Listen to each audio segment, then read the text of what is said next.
live right now on our Discord server are very confused. They're like, no, it's not. They just, hey, close that hole under your nose, open up both your ears, and just listen louder. Yeah, we're on episode 1014. That's got to be a code. I'm sure that's a police code. We're getting all the 10s now. 1020, 1014, 10-4. We already did 10-4. So we're on 1014 now. All you old school cops who did 10 codes. 1014 is provide escort. There you go. Jared figured it out. Everyone used, or not I'm everyone, sorry. people used to ask me. They would say, hey, what is this? And they would say a 10 code. And I'm like, I don't know. Weren't you a cop? Yes, I was. And we used the Buckeye State Sheriff's Association approved codes and signals. You didn't use 10 codes? No, we used the Buckeye State Sheriff's Association approved codes and signals. Yes, we did. If you don't know what that is, either Google it or duck it, or I don't even care. All right, we're going to talk about investing in water. You're like, duh, of course I invest in water. I have water in my house. Nope, that's not what we're talking about. And we have a special, just a little teaser for you guys. Nicholas Orr is a man who appreciates and guards his privacy very jealously, but we were able to coax him into giving us a quick interview, and we're going to play that for you guys later on in the show. So you have that to look forward to, that and a Warrior of the Week question here today on Student of the Gun Radio. Stand by for education, enlightenment, enjoyment, and entertainment. He's not here to talk about your feelings. He's not here to say what you want to hear. He's here to say what needs to be said. Enlightenment, ladies and gentlemen, and children of all ages, please welcome your host, the pimp hand of America, Professor Paul Markle. Yes, indeed. All right, we got a lot of material today, which is funny because when I started the show notes yesterday, I didn't have any material, and now looks like we got so much material we might even go long. So let's go ahead, Zach. We may do some Q's and A's. If you're watching live, I know we're live on Facebook, YouTube, and Discord right now. So if you are watching live and a question occurs to you while you're listening, if I inspire you to ask a question, then great. Drop it in the comments. Jared and Zach will monitor those, and they'll let me know. But other than that, we're going to go ahead and jump right straight in with both feet into the Warrior of the Week section. Yeah, that was a really weird inflection. I thought you were going to keep talking. Yeah, I know. I was surprised.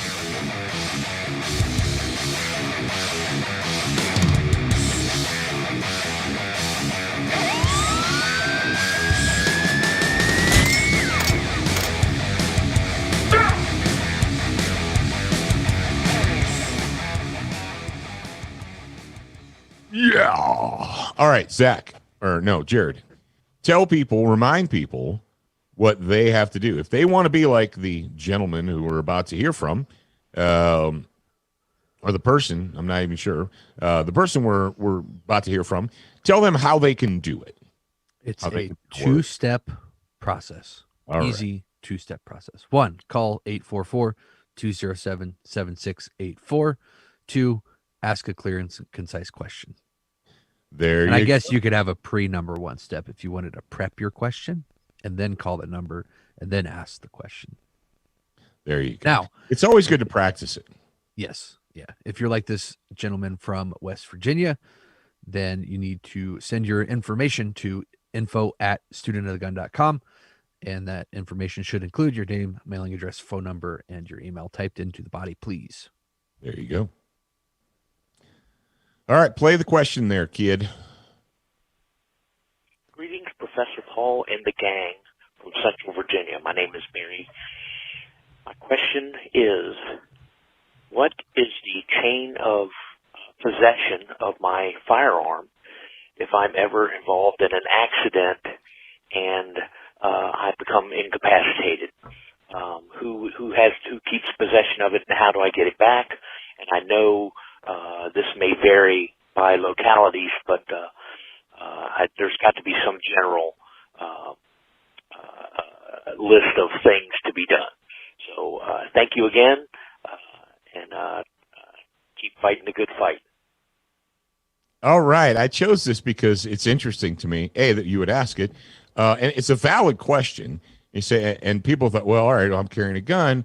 And what happens if, I have a medical issue, I have a heart attack or stroke or a seizure, or I get into a crash and I'm unconscious, whatever.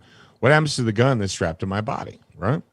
And you say, would you assume that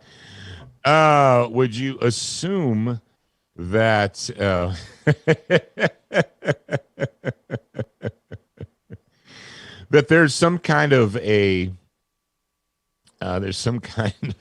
system in place? He says, now I know it might vary. There's no it might vary. It absolutely 100% varies from state to state, to locale to locale. Depending on where you live.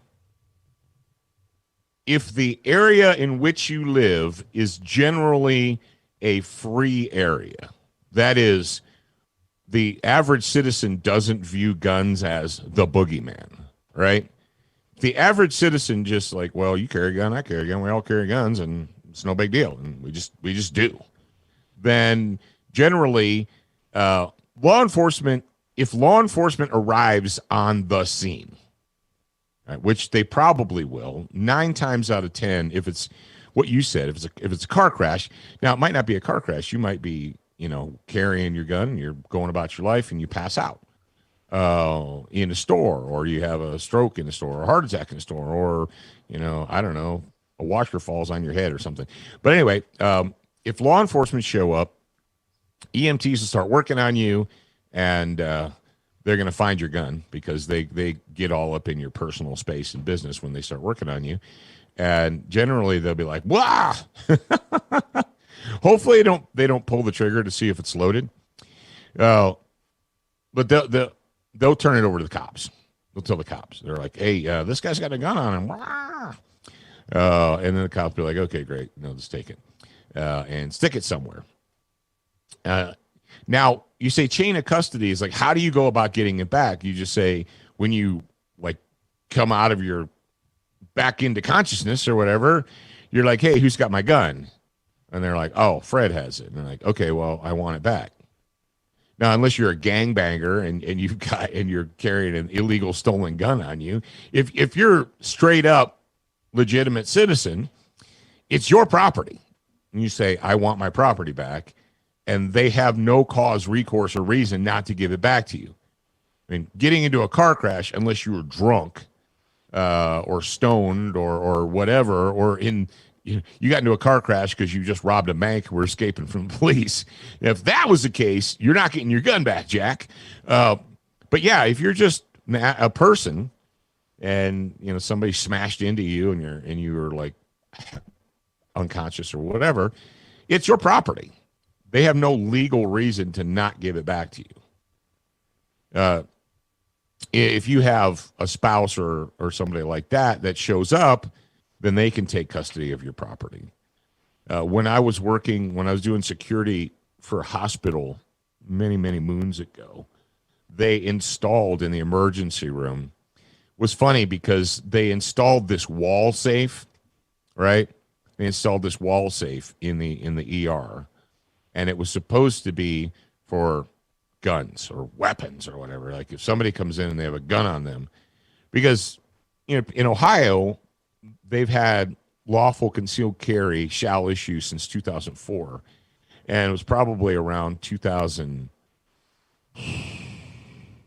I don't know, 6 or 7 or 8 maybe, that they started. They're like, well, if people are going to carry guns and they're going to be in car crashes, they're going to come in the emergency room, they're going to have a gun on them, we got to do something with that thing. And so someone's like, hey, let's, and this little wall safe was basically just big enough to put a handgun or 2 handguns in. It wasn't very big. The funny thing, though, is while I was there, Jared and Zach, I never once saw that used. I never once saw it used. And of course, the keys were restricted to it. There were because you got to keep it safe, right? So the keys are restricted. So only 2 people in the emergency department had access to the keys. And if neither one of those people were in the emergency department at the time, then nobody could open it anyway. Because you can't just have a bunch of keys because somebody might get into it. So you have to restrict the keys. And you're like, yeah, but those 2 people, they, are not here. So what do we do with it? How do we open the safe? Well, you don't. That actually happened. What you're speaking of actually happened to me. I had a medical emergency while I was driving and lost consciousness and was taken to the hospital in an ambulance. And when I kind of came out of it, my gun was just sitting on the ER counter, like pushed up over against the side. It was just there. Yeah, my gun and magazine and all that stuff was just there. But fortunately, at the time, I was actually a police officer in the town in which this happened, and so the officer that responded to the incident, he knew who I was, and he's like, "Oh, he's got a gun on him," so he took custody of the gun. But yeah, generally, if you're worried, you're like, "Well, I can't," they're going to keep it and they won't give it back to me. Well, unless you're in some place like, well, okay, if you're in some place like New Jersey or New York or Maryland or whatever. They'll probably give you a hard time about it. But if you're in regular America, then you should be fine. You should be fine. And the answer is, generally, as soon as the medical people find out that you have a gun on you, they will turn it over to the nearest law enforcement officer. They're like, hey, this guy's got a gun. You want to take it? And they're like, okay, here, I'll take it. But yeah, you don't have to file paperwork or anything like that to get it back. It's your property. It's no different than if you had a pocket knife or a wallet or a flashlight or whatever, or a cell phone on your body when you had in a crash. It's your property. You legally possess it and own it. They have no legal right to keep you from having it. So there you go. All right. Jared's going to talk about the public group, and then Zach is going to tell us what's what with the FSE desk covers. Yes, if you're not part of the Student of the Gun public group, you need to go join that. And I'm going to tell you what you need to do. No, but seriously, Student of the Gun public group, we have one on Facebook. We have one in the Student Lounge, which is our private social media platform. You go to studentofthegun.com, click that login button, and you can go sign up for free if you're not already a member of that. And then the Discord server as well. There's a public space on there. So if you want to be part of the public community of Student of the Gun, I don't know how much longer Facebook's going to let us do the group thing. The admins have expressed frustration on the censoring of people's posts done by Facebook. So I don't know how much longer that's going to be. So if you are on Facebook and you're in that group, then you probably also want to join either the Student Lounge or the Discord server. Yep. There you go. All right, Zach, give us some good news there, brother. All right. Yes. I just want to say thank you guys out there in the audience, because in 1 week, I believe it was 1 week, right? We announced them last Monday. Yep. Yeah. In 1 week, we sold out of the FSE dust covers, which, if you're not familiar, were being used. Well, the proceeds from that are going to be going to Zach Hall's cancer battle. Support fund. Yeah, support fund. That's the phrase. And so that's over $1,100 that you guys helped raise through the FSC dust covers. And again, we want to say thank you to Justin for donating those. It's obviously worked out really, really well. Yes. And I'm sure Zach will be really happy to see that hit his GoFundMe. But yeah, just there you go. Thank you guys very much for getting in and buying those and up. FSC stands for Fighting Solves Everything. Fighting Solves Everything. Yes, Fighting indeed. Solves Cancer. We have an entire section on the Student of the Gun gear store on Shop SOTG. Fighting Solves It. Do we have any patches left? The glow in the dark patches, or are they all gone? Oh, yeah, we still have those. We still have some glow in the dark patches? Yes. Okay. So we've got glow in the dark patches that say Fighting Solves Everything. We got hats, hooded sweatshirts, t-shirts, all that good stuff. And there's actually even a book. Yeah. Oh, are there any FSC Fighting Solves Everything books still in stock, signed copies? Yes, we do still have some in stock. So if I go to fightingsolveseverything.com. Nope, it's fightingsolves.com. Fightingsolves.com. Yeah. Go to fighting. Oh, there we go. I can get a book and a free glow in the dark patch. Wow. You still, that. Cool. Offer still available. All right. So All right, kids. Let's take time to thank those who help us to bring you this show on Monday and Wednesday. It doesn't cost you a nickel. All it costs you is your time. So Duracoat, because life is too short to have an ugly gun.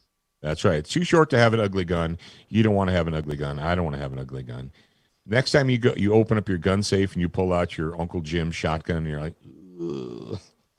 This thing has maybe half the bluing on it that it used to have, and the stock looks like crap.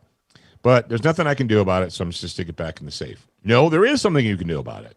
You can go to Duracoat Firearm Finishes, and you can re-blue it from your house. No, I can't. I checked, and it was going to cost me $297 to take to the guy in town, and I'm not spending $297 to re-blue a shotgun that's worth $500 or $200 or $1. I don't fucking know. I don't know. Zach, time. Yeah, write that down. Hi. What? So, go to Duracoat Firearm Finishes. They've got bluing, they've got parkerizing, they've got Durachrome, Duragold, they've got the super flat stuff, they got the badass finishes.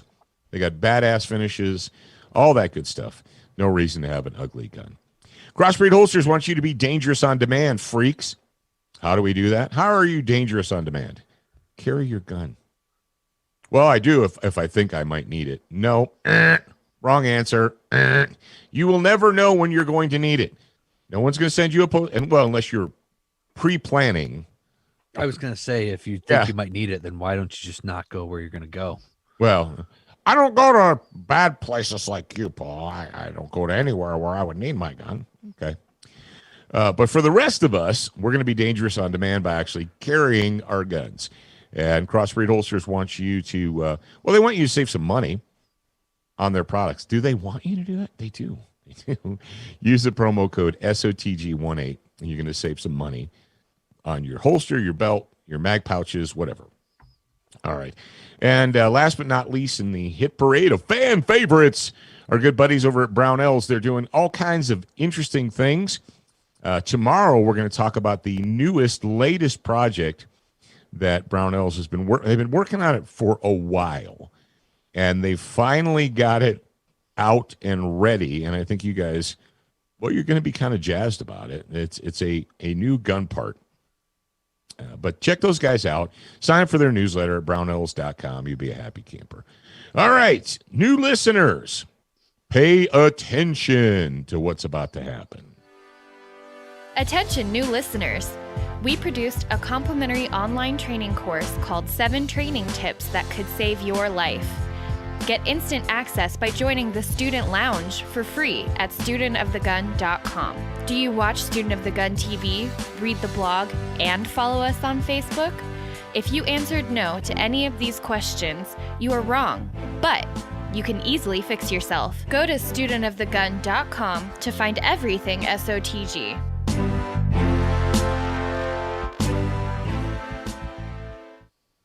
Ba-ba-bum. Dun, dun, dun, dun, dun, dun, dun, dun, dun, dun, dun.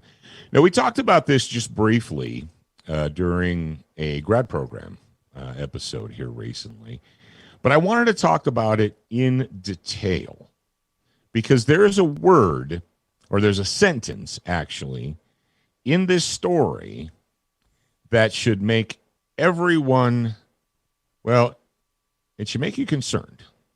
If you're not concerned about this, you need to be. All right, human beings, I don't care if you have an iPhone 10 or 11 or 12 or 14. I don't care if you have 5G Wi-Fi. If you don't have food and water, nothing else matters. We still live in a rock and stone world. At any moment in time, the power can go out. Your Wi-Fi can die. And in the really real world that we live in, you have to have fresh water. You say, duh, I know that, Paul. It's the year 2020. Human beings have been in existence for tens of thousands of years, and we all get that. Really. For the first time, now I know that water has always been valuable, and food has always been valuable, and and things, like salt and so forth. So I've been valuable. But for the first time ever in the year 2020, water has been added to the New York Stock Exchange as a commodity. Why? See, this is what we need to be asking ourselves. It's not like people never said, what's this clear stuff that we're getting out of the stream here? What is that there? So why in the year 2020, all of a sudden, did the New York Stock Exchange decide to make this move? Why not 10 years ago? Why not 20 or 30 or 40 years ago? Why now? Jared, will you go ahead and will you read this story for us? It's from IndiaTVNews.com. Yeah. When was this initially reported on? Do you know? December 10th, 2020. No, I mean, not this story. The water futures as a whole. It's been in the works for about a month or two. Okay, because and I didn't think anything of this because I'd never seen this story, but in our election this year, one of the amendments that was in Utah in the Utah election was concerning water rights. Mm-hmm. And now I'm going to have to go back and read the amendment because it was passed. And essentially it was Amendment D, and it said it revises surrounding municipal water rights and allows municipalities to supply water outside of their municipal boundaries. And then, come a month after the election and this thing was passed, I see the story about the water rights water futures being traded in the NYSE and whatnot. And so I'm wondering, did somebody know? And that's why they put this amendment on the ballot. That's kind of weird to me. I'll have to do a little bit of research and kind of line up the timelines to figure it out. But anyway, this story, water to be traded on Wall Street as futures commodity, joins likes of gold and oil.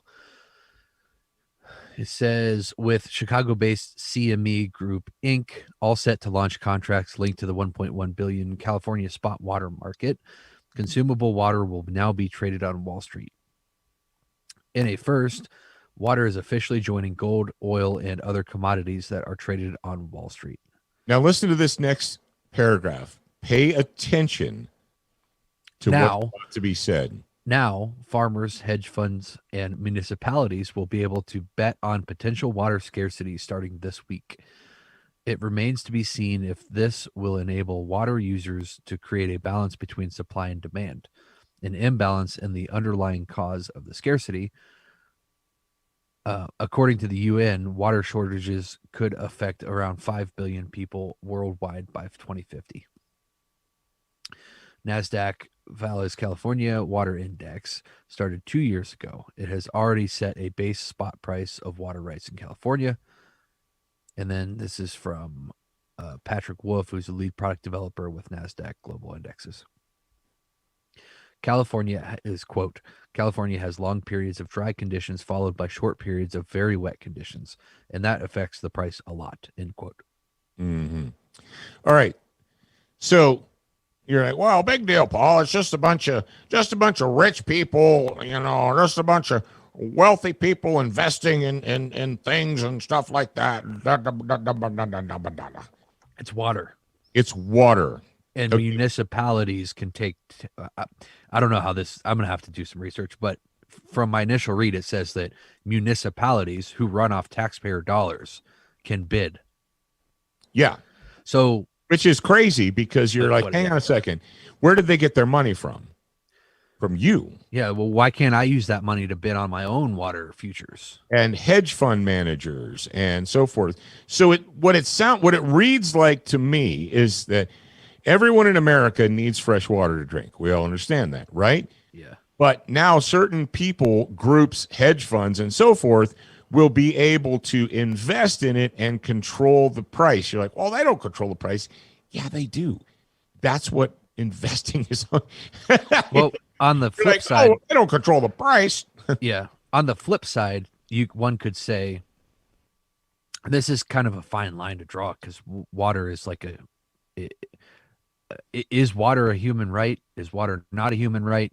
We need water to live. Right. It's literally one of the and then three also things that is a human if we right. look at the way that we talk about capitalism and how it benefits humans, because capitalists aren't going to do things that hurt their business, and with what's called trickle down economy, right? Whatever the top people that are doing the investing, whatever they do affects the people that are purchasing, which then in turn affects the people that are, the biggest investors.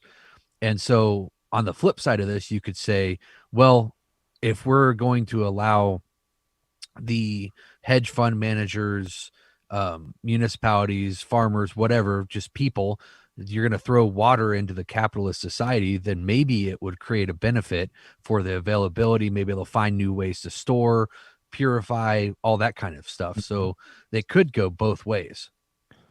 Right. Zach, do you have something you wanted to add to that? No, I was saying that water is literally one of the three things that is a human right. Yeah. Well, is it though? You say, is it? Yeah, that's my thing. Is it? Is it?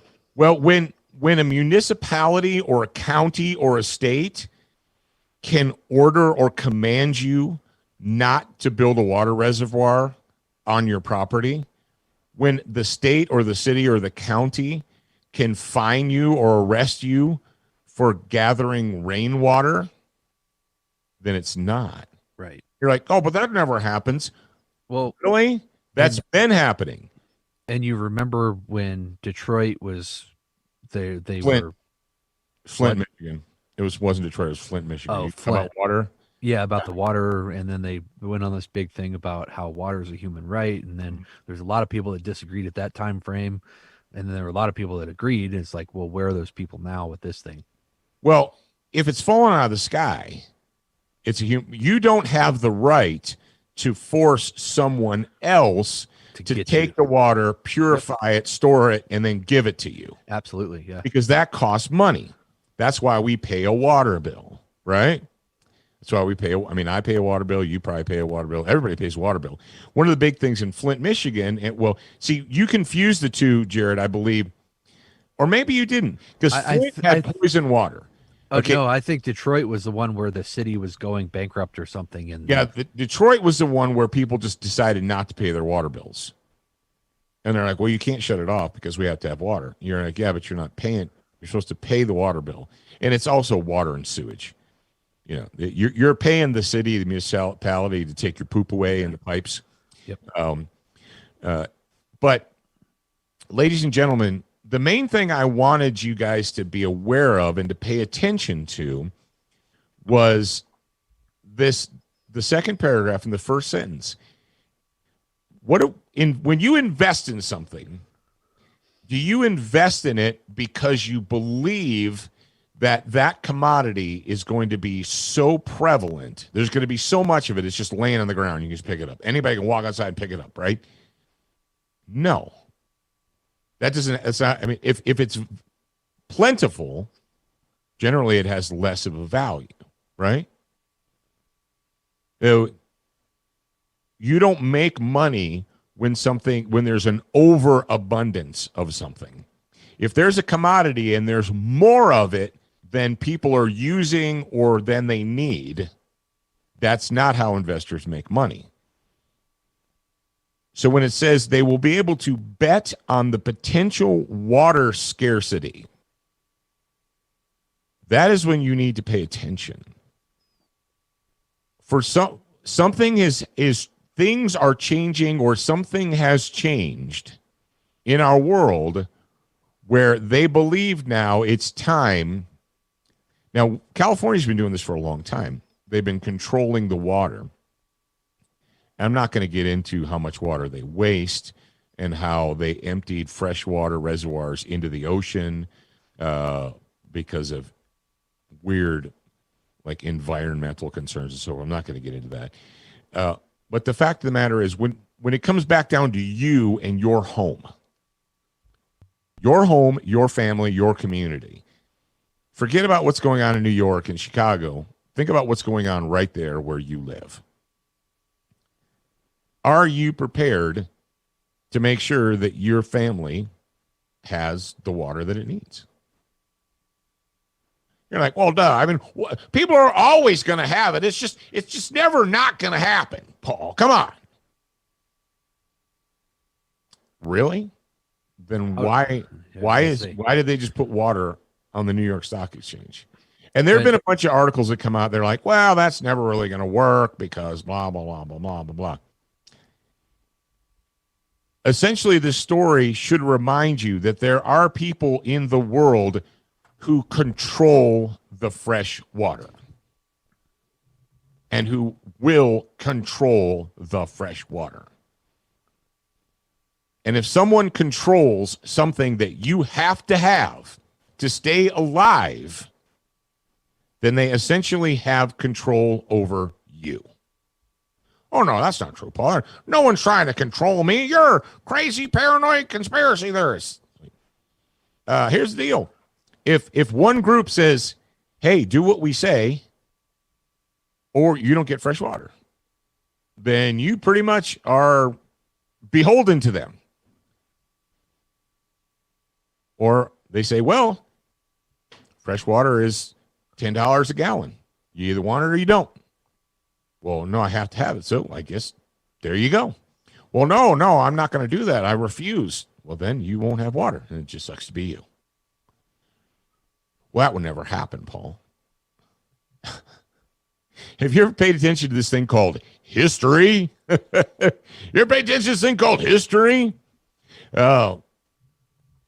I was talking to my friend Cork Graham yesterday, and we were talking about the socialist. When socialist communists take over a country, the first thing they do is take over and control the food supply and the food production. Because when you control food production, you control the people. When you control the food supply, you control the people. Because they have to eat. And if you control the food, they have to bend the knee and kiss the ring and do what you say. And there's also a history of communists, socialists of the state running the farms. And it it always causes massive famine. It happened in Vietnam. It happened in China. It happened in Venezuela. The states took over the farms. All right, Venezuela has a... but this is water. Well, it's not just water. I mean, it's the same concept, but it's not the state that is. I mean, it kind of is the state with the municipalities, but there's also farmers and hedge funds, which are private entities. Mm-hmm. And the more I learn about this stuff, the more I learn that like hedge funds, people that are invested in the hedge fund, they have a manager, and then it goes to a company of some sort, and then that company maybe pays out another company. You never know who the real freaking owner is. Mm-hmm. Unless you know the people personally. But the thing that concerns me right now is the number of millionaires and billionaires that have climbed into bed with the Democrats and the socialists. Well, and the people that have made money off of what's going on right now exclusively. Yeah. There's people that have risen up out of that kind of thing. But I don't know. I'm kind of torn right now. I don't know. I need more information on this. I'm going to have to pick some brains of my friends who are. Here's what I'm telling you. Like 2020 has not been your friend. Yeah. I would say for preparedness, it's concerning for sure. But for the exchange, the trading of the water futures in and of itself, not the concept of, hey, there's going to be a water shortage, but the trading of that thing is it going to turn out that things are progress faster because now private entities are like, they have an investment in this thing and they're thinking about maybe there's a shortage of water, or maybe I'm just too optimistic. I don't know. I've been alive on this planet for a long time, and I've been paying attention for a long time. And when I see something like this, I think this doesn't happen by accident. And we have to ask ourselves as a community, like, okay, why didn't they do this 5 years ago? People needed fresh water 5 years ago. Why didn't they do it 10 years ago? I mean, California's had water shortages since forever. I mean, the movie Chinatown, which was made in the 70s with Jack Nicholson, the central theme in the movie was a water shortage. This is not new. It's been going on for a long time. Why all of a sudden in the year 2020 did they decide to do this? That is a question you need to ask yourself. Not, well, I know everybody needs water and we're all always going to have it because it's a human right, blah, blah, blah, blah. No, you got to ask yourself, you got to be smart. You say, okay, why didn't we do this 10 years ago, 20, 30? Why now? Because it's why topical. Today? People, it's kind of inspiring just like on the face of it, because now people are actually thinking about, hey, we probably should be prepared. Like 10 years ago, it wouldn't be that. I don't know about 20 because I wasn't really paying attention. But 10 years ago, nobody was talking about, well, we need to make sure our family has water. We need to make sure that was Y2K. Oh, that's true. Yeah. Yeah. But then that was short-lived.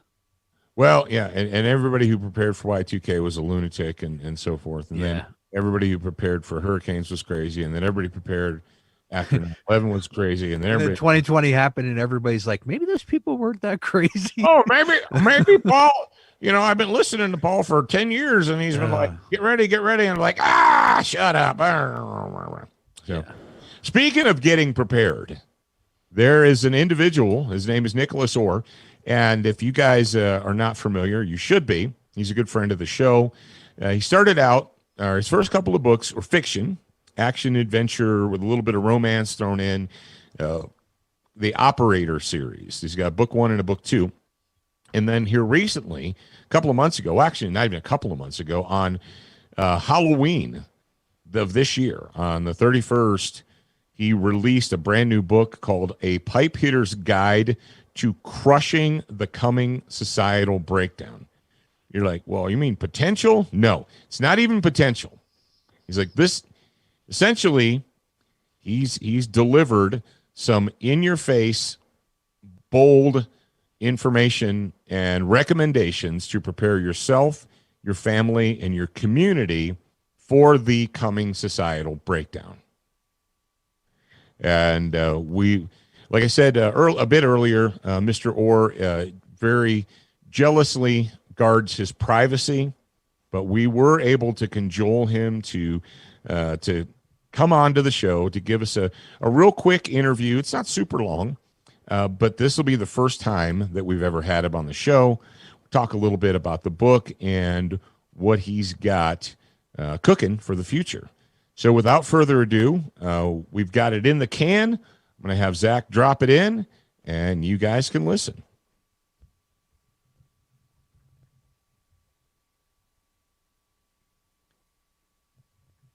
All right, one more time. Let me thank our friend Nicholas Orr for joining us for a phone interview. It was just a real quick one.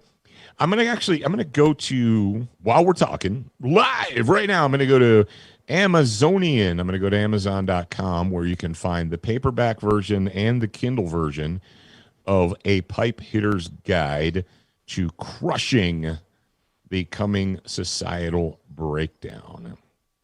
I'm going to go to Amazon and I'm going to check it out, see where it ranks right now. All right, we got the book. Right now, it currently has 34 reviews.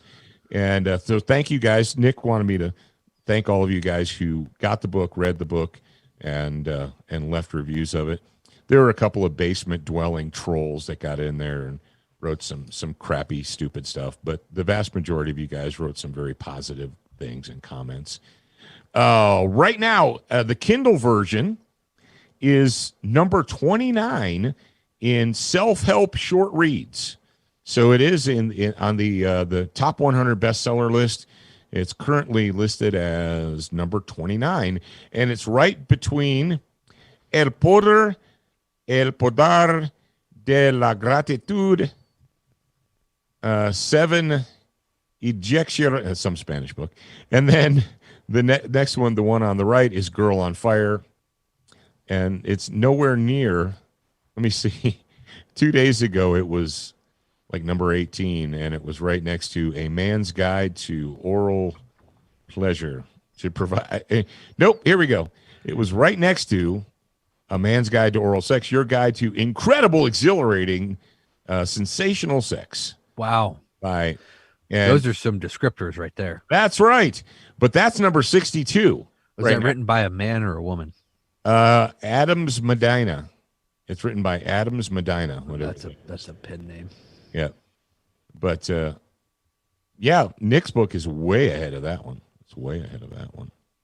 Oh, the other thing I was going to suggest to you guys, I have been, in order to give my brain a break from all the lies and the fraud and the deception and the just horrible crap that's going on right in front of our eyes right now, what I've been doing is I try to do it every day, at least every other day. I grab some reading material. I've been eating the elephant that is the Iliad, and I'm on like chapter or page 515 now. So I'm really close to the end. Yeah. I'm really close to the end. If you want to give your brain a break, you do. You want to give your brain a break. I would say, even if you're not a big fiction, I know a lot of guys are like, I don't read fiction. I only read real books with real information. Here's the deal. Men have been telling each other stories forever, since men could communicate, basically. Every once in a while, you need to take a break. You need to give your brain a bit of time to relax. And I know that I will recommend the Operator series. I would recommend the book one is just called The Operator, and book 2 is called Sin City, The Operator, book 2. And I was very pleased to hear in the interview there that Mr. Orr has begun book 3. He's begun book 3 in the Operator series. So the adventures of Thomas Thrasher are going to continue. They're going to continue. I'm happy about that. All right, so I think that's about all the information we need to dump into your ears today. On Wednesday, we're going to talk about George Mason and the rights of man. Yes, indeed. There really was a guy named George Mason, and he was very concerned with the rights of man. And we're going to dive into that on Wednesday. Until then, kids, remember, you're a beginner once, a student for life. We appreciate your reviews. If you haven't left a review or updated yours recently, head on over to Facebook, iTunes, Stitcher, iHeartRadio, or your favorite podcast player to voice your opinion. Don't forget to join us at the Student Lounge, a place for like-minded individuals to learn, connect, and support each other. No chicanery will be tolerated. Remember to check studentofthegun.com daily for new, free content and giveaways. Watch, listen, read, shop, and connect at studentofthegun.com. Are you a social butterfly? Connect with us on Instagram, Facebook, and Twitter for new content each and every day at Student of the Gun. Watch Student of the Gun TV and videos from our trusted partners on Roku, Apple TV, Amazon Fire TV, Chromecast, and even AirPlay. Go to studentofthegun.com for direct links, and remember, you're a beginner once, a student for life.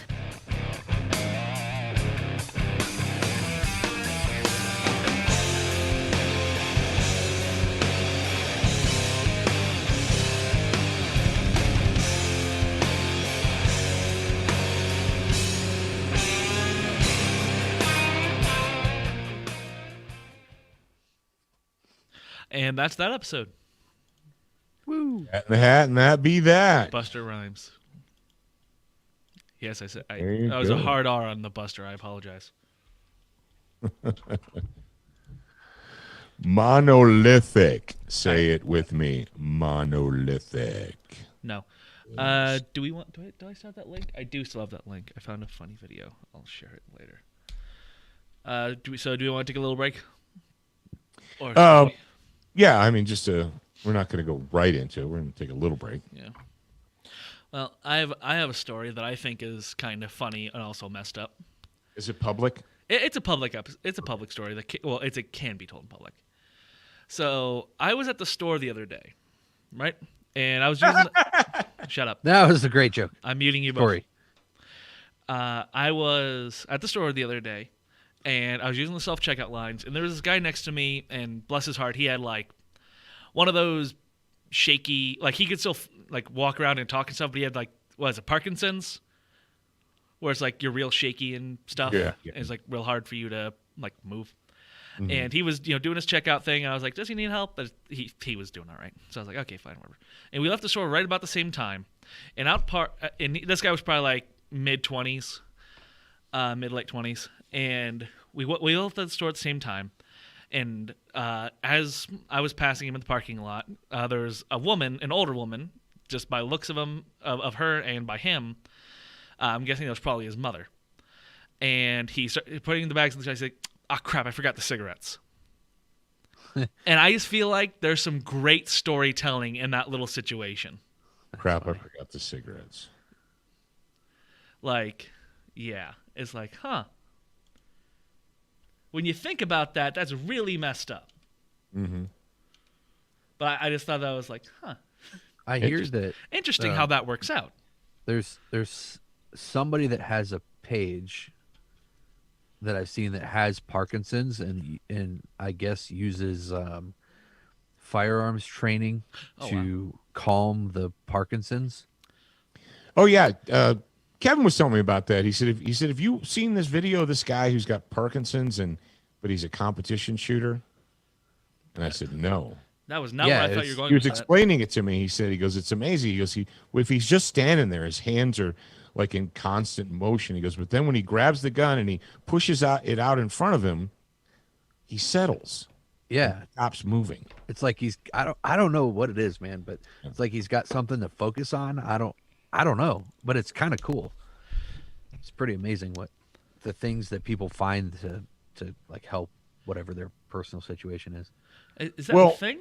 That young kid that Matt had on his show, does he have Parkinson's? That kid, Miles Smiles Taylor, the kid who I'm not sure. He started weight training and yeah, he weighs 99 pounds and he he has cerebral palsy. That's it. Yeah. Cerebral palsy. So, yes, DP. Real quick, Josh Matthews just said something. He said Parkinson's or alcohol withdrawal ? Can alcohol withdrawal make you like all contorted and shaky and limpy? Possibly. Really? Any kind of withdrawal symptoms can affect your nervous system. Huh. I didn't know that. Nerves. Yeah. So, all right. Let's just take a quick break and come back and stretch myself. Stretch my butt. All right. I'm going to turn on the mid-roll bumper, so we'll be back in approximately 5 minutes, you think? 5 to 6. Yeah, approximately 5 minutes. See you guys in approximately 5-6 minutes.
So it just occurred to me, I think I used the wrong phrase. I should have said an interesting story.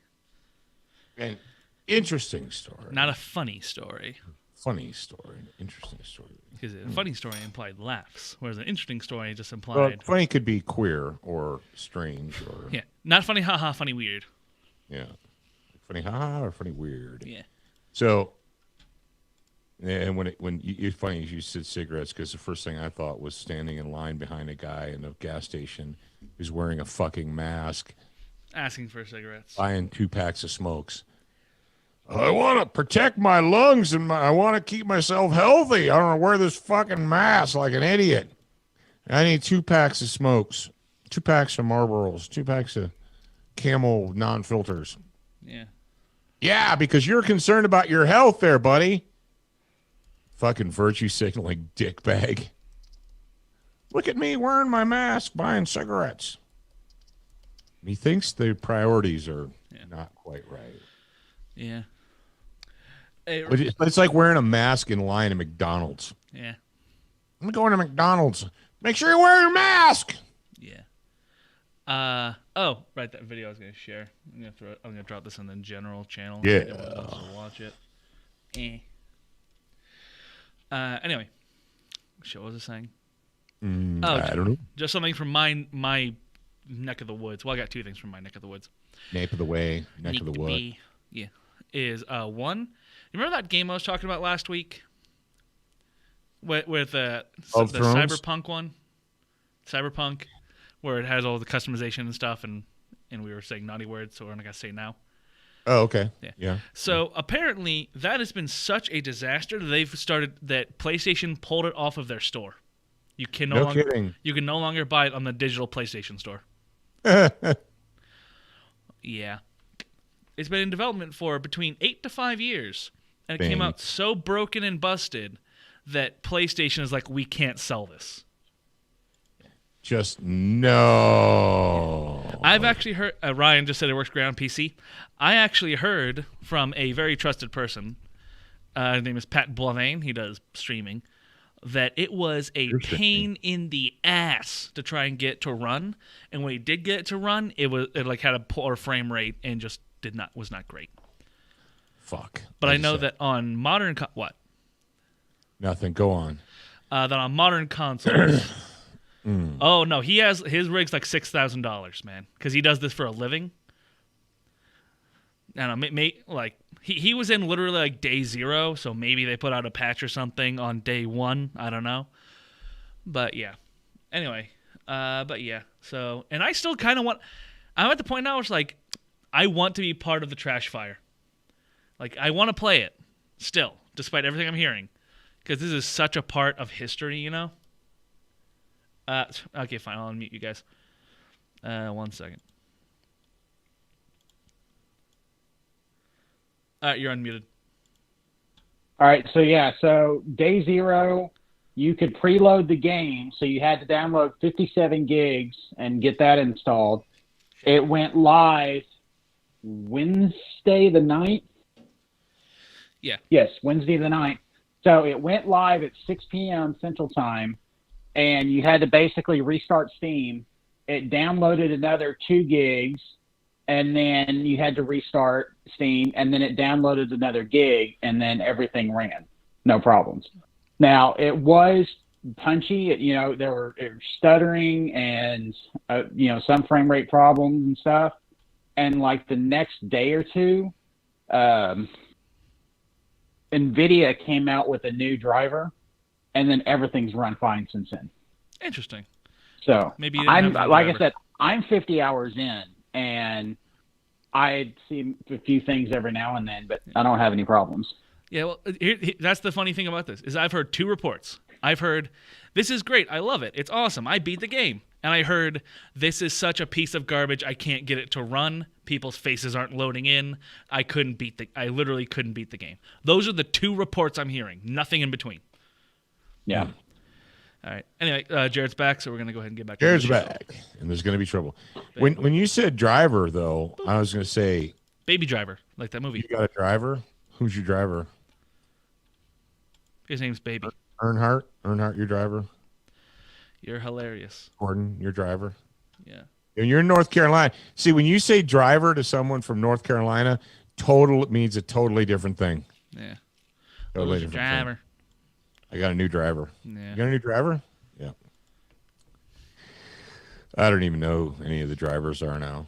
The only driver that anyone knows is the crybaby boy who cried racist douchebag. The one from not 30 Rock. What was the one that Dave Chappelle was like, we knew that guy was lying? Oh.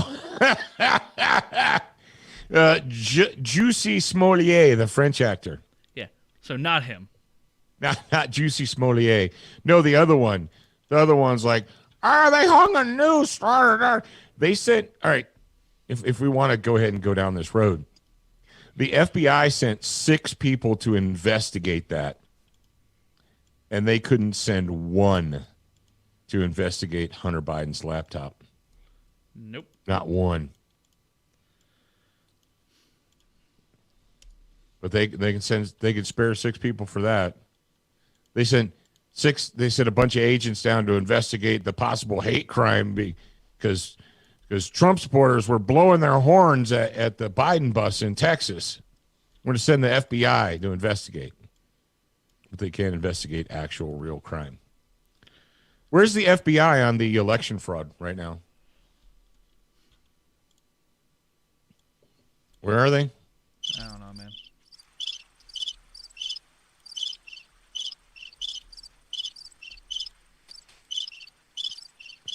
Okay, turn it off. It only goes for so many seconds. Don't cry. Well, what's our homeroom topic for today?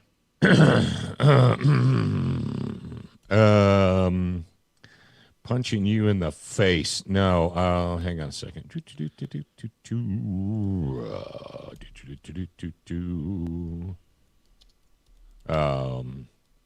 Damn, I thought I fucking had one. Jared, do you have any ideas? And also, you're muted before you say anything. Yep. Yeah, I'll be able to come up with one, unless you guys got something. Well, that's why I'm asking Jared.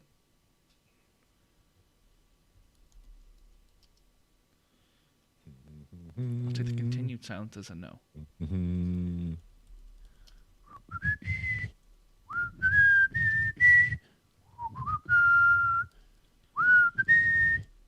Oh yeah, it was 16 and 17. 16, 17, what? The place where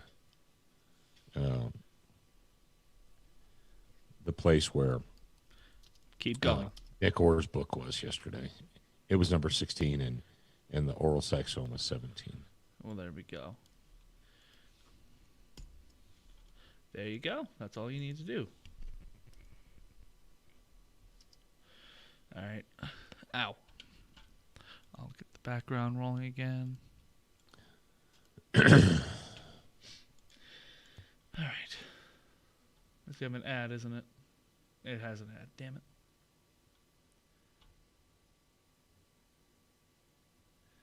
All right. This video is all right. This video is about 2 minutes long. We want to play the whole thing when it comes to that time. Mm-hmm. All right. Cool. Yes, we do. All right. Just wanted to confirm. Boop. This is from the floor of the House.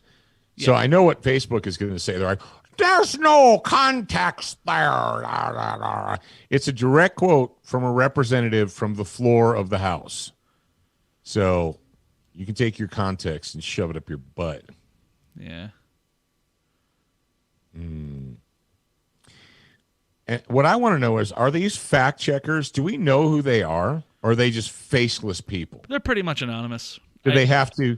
So they can say anything they want with anonymity. I bet that it's one of those things where it's like, if you go to this website or this subsidiary of Facebook and fill out this form and send an email to these people, you can get a list of the people who are allegedly the ones in charge of the fact checking. Mm-hmm. Or some shit like that. All right.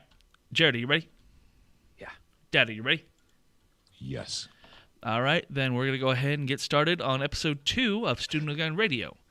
In 3. This isn't episode 2. It's episode 1015. Shut your mouth. In 10, 3, 15. 2, 1, go.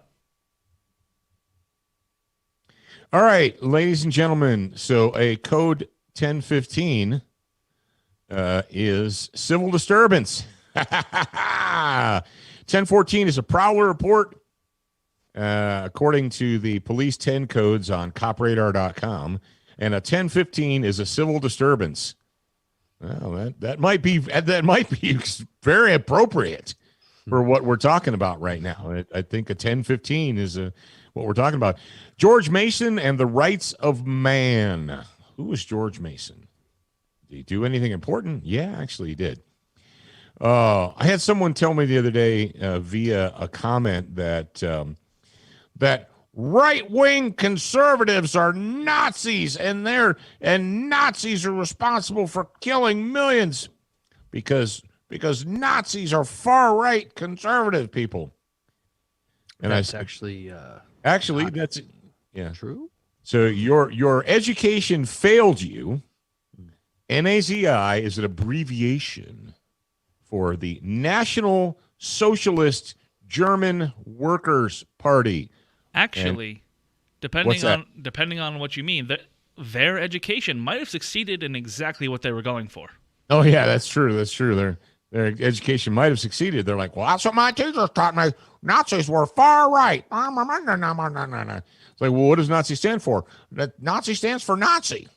No, you fargan mongoloid. Nazi is an abbreviation for National Socialist. Oh, but that's not. Socialists aren't the same. They're different socialists. Socialists today are not the same as socialists back then. Really? And you know where fascist came from? I don't know where. The fascisti. Okay, it's actually an interesting history.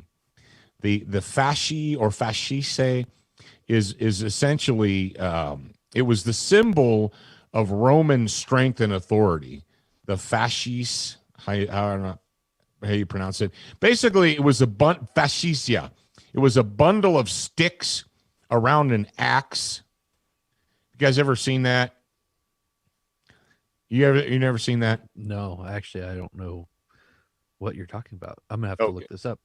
Yeah, because Benito Mussolini was the one who came up with the fascist movement, the fascisti, and in Roman history. So, of course, Italy, Rome, Roman history, Roman Empire, so forth. It's the fascis. It's a FASCES. It symbolized power and authority. If you guys have ever, essentially, it's a bundle of rods around an axe. And if you break it down like Super Reader's Digest version, it essentially says we're all stronger together.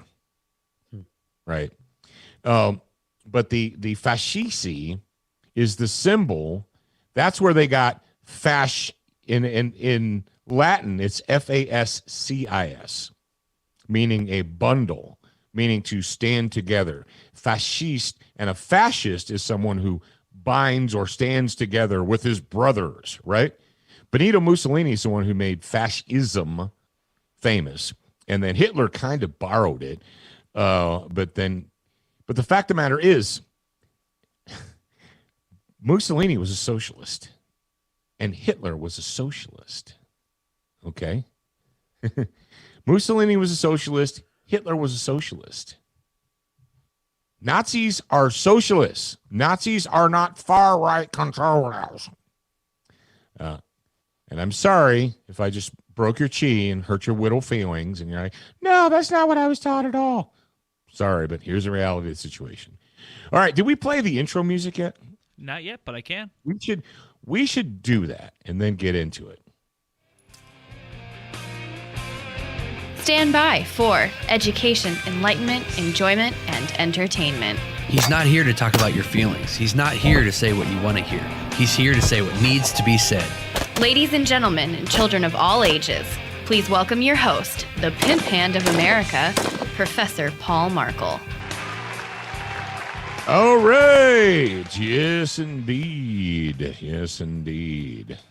So what are we going to talk about today, kids? All right. We've got a Q&A at the end. We didn't have any Q's raised at the end of the last one. I mean, we did, but you didn't care. Oh, we didn't have time for it. Okay. Yeah. Well, we'll just roll those into this one. How's that sound? All right. We're going to go ahead and I'd say let's just go ahead and get right into the Brownell's bullet points of the day.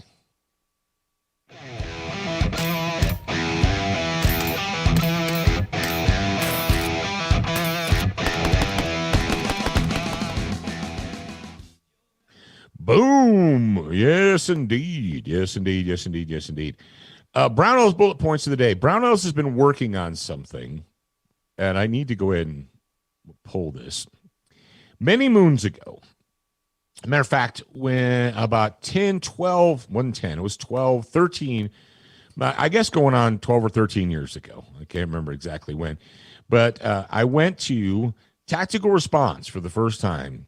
I was invited down there by my new friend, James Yeager. And he said, I'm holding a fighting rifle class and come on down. I said, all right. What do I need? And he goes, just bring a can of ammo. He said, I got a rental gun you can use to run the class. I said, rock on. Awesome. Fantastic. When was this? 12 or 13 years ago. Okay. And it was a Cav Arms gun. Now, what was unique about Cav Arms guns was that they essentially made monolithic AR-15 lowers. It was all one piece. And you're like, what do you mean?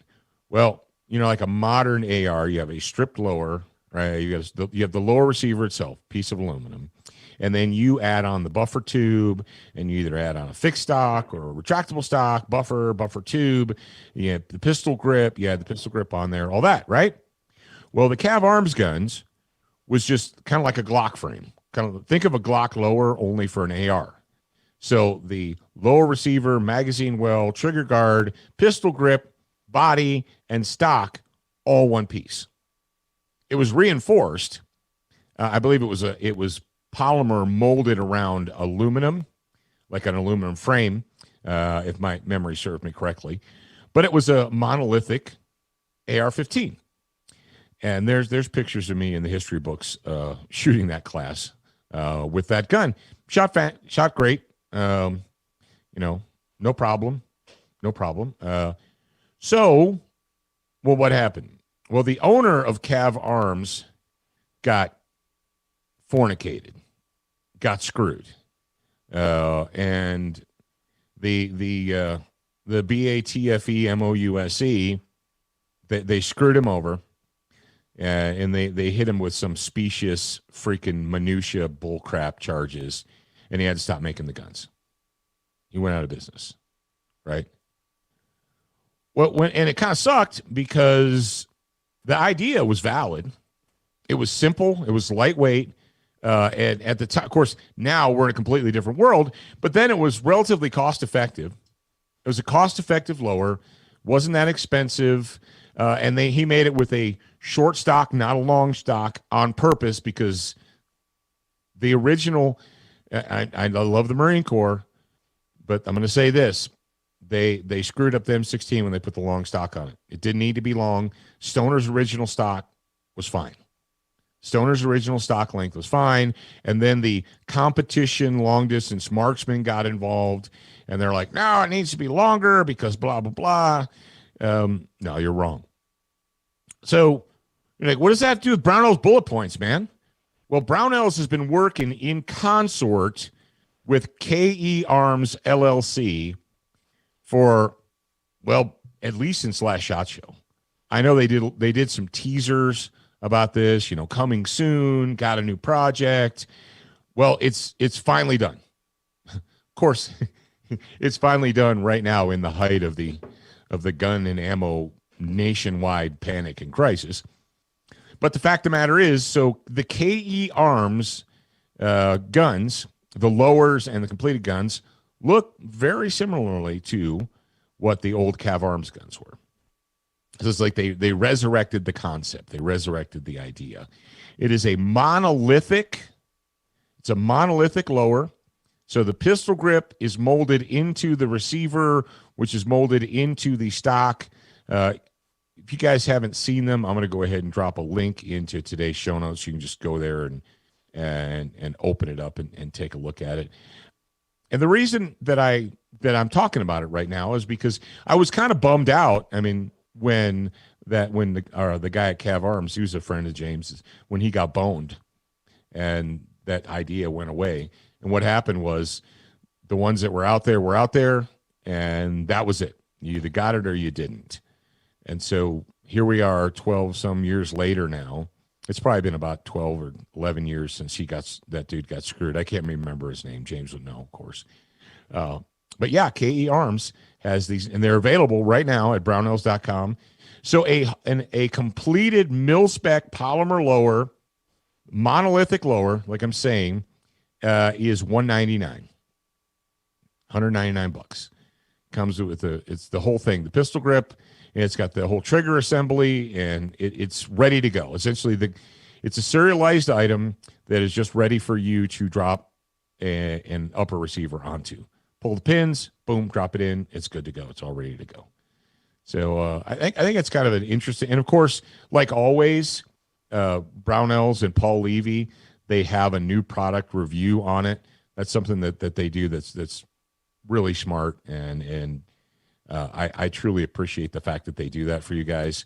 If you are looking at a product, you're like, I don't quite understand where they're going with this. If you ever seen a part and you're like, okay, people are telling me that this is a good idea, but I don't quite get why this is a good idea. Chances are really good that Paul Levy, I brought from the guru at Brownells, will have a video explaining it, the ins and outs and the ups and downs. I'll admit that there have been times that I've seen things advertised as a new product, and my first reaction was, why? Why is this tool or part or widget going to benefit me? And so I'll watch the video, and Paul will be like, yeah, it works really well because instead of doing this, you could do this and this. And then I'm like, oh, okay. Thank you for hipping me. Thank you for making me a smarter person. So that is the Brownells bullet points for today. If you guys haven't been paying attention, or if you've been paying attention and you've been watching the teasers for this, they've been teasing it for a while. They're like, this is coming soon. You're really going to like it. It's not ready yet, but it's going to be ready real soon. Well, it's ready.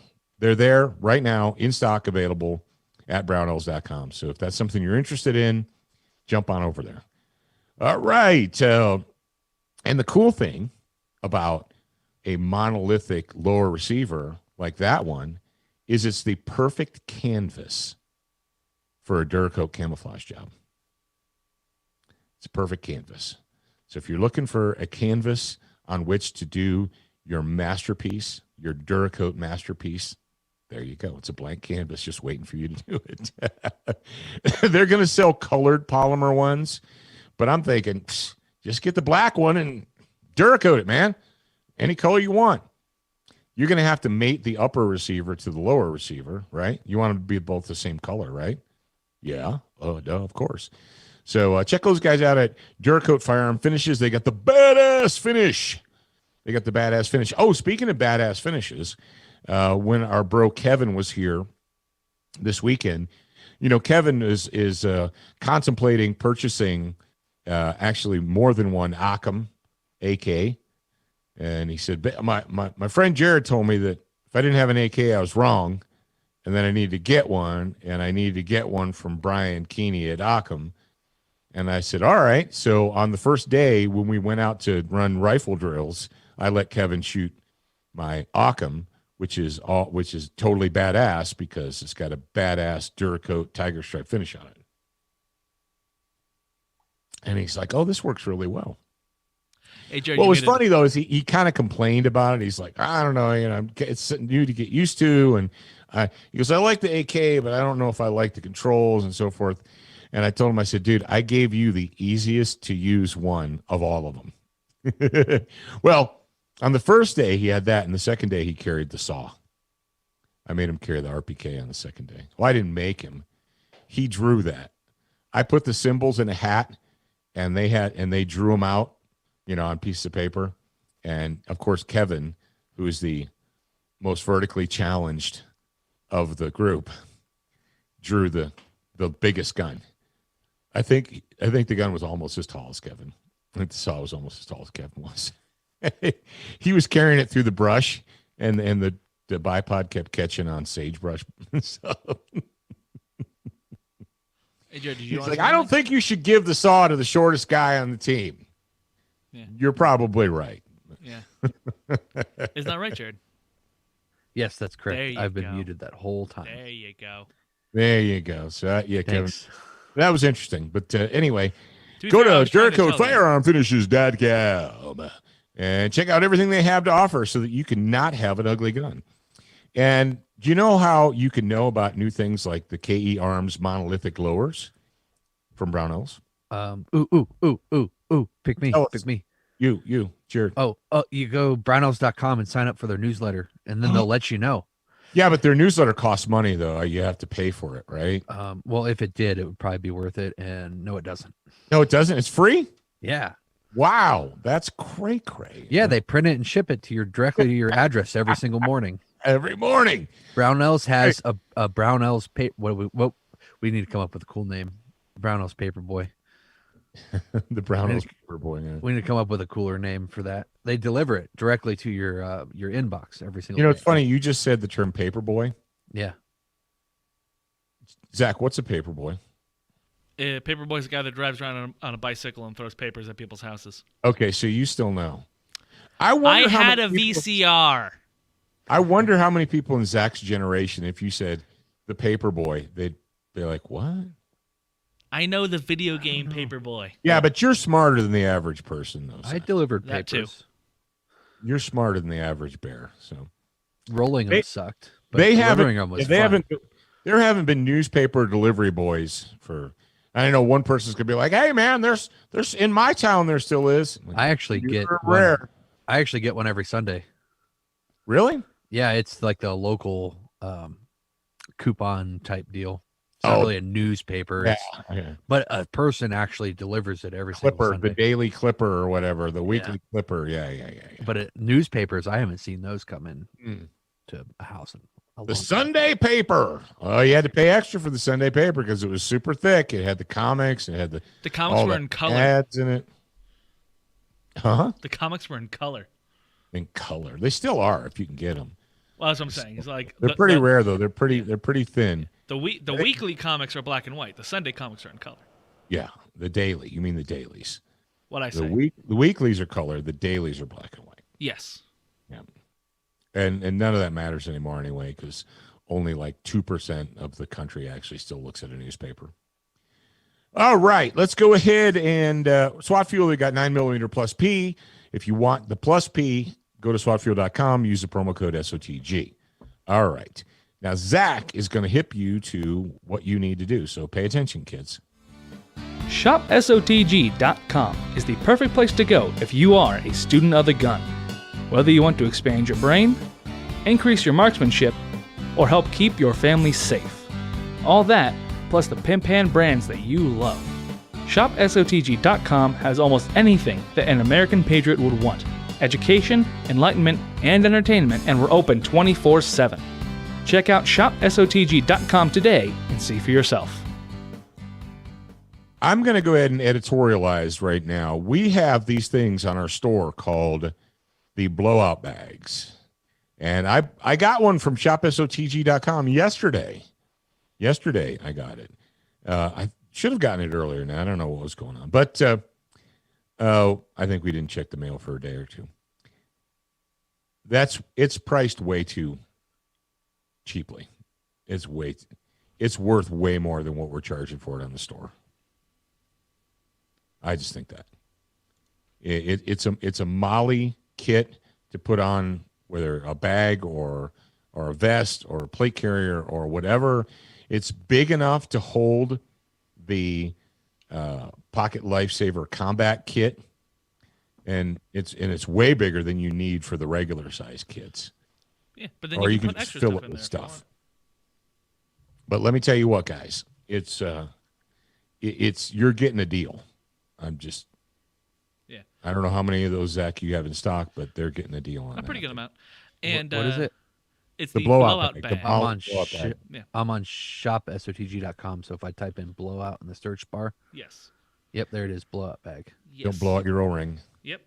And the one other thing is that if you would like a blowout bag, and this sounds like a great deal as it is, if you would like yourself one, if you order a blowout bag and a Pocket Lifesaver kit, you will get $5 off the blowout bag. But what I'm looking at right now is, are we still out of stock on all of these? Yeah, they've been refusing to give me my stuff. We are out of nose hoses. Really? Yeah, because they go in every kit, and you can only buy 10 at a time, and they're expensive. Well, you can only buy packs of 10, so I have to buy multiple packs. This is an administrative thing, but the point is they're refusing to bring us the stuff I ordered like 3 weeks ago. So, yeah, hopefully they'll be here soon, which, by the way, I think there is somebody waiting for one. I'll give you some extra swag. Sorry about that. I don't remember who you are. But yeah, there's somebody who is waiting for an enhanced kit right now. Yeah, that's something. Wait, hold on. In the blowout bag, I need to say this before we get too far off the topic. Go ahead. It doesn't say on this page that the Pocket Lifesaver does not come in the bag. Probably need to go ahead and put that on there. Okay. What? Why would it? Why would because there's a picture of the Pocket Lifesaver in the bag. And you know that there's two people out there that'll be like, I thought I was gonna get the medical kit inside it. I didn't. Yeah. But also, like with the cleaning mat, there's a picture of my gun on it. They're not getting a gun with the cleaning mat. Yeah, that's true. All right, so you don't get the $59 bag for $20. Yeah, the $59 kit for $20. No, for the one TikTok out there that's like, oh, that was a good deal. I get the whole medical kit for $20. No, that's not how this works in the really real world. But in the really real world, I'm going to warn you guys. Listen up. If you don't have medical gear yet, and I don't even know what the hell you've been doing if you don't have medical gear yet. But the fact is, I'm noticing that there's these spikes. You can't get certain things. Like NPAs will run out, tourniquets will run out, gloves will run out, things like that. So don't wait until you absolutely have to have it. Get it before you absolutely need it. So. Yeah. All right. What are we going to talk about now? Are we already on to the homeroom? We are. Probably. We're on to the homeroom. All right. So play us into the homeroom, Zach. The funky music.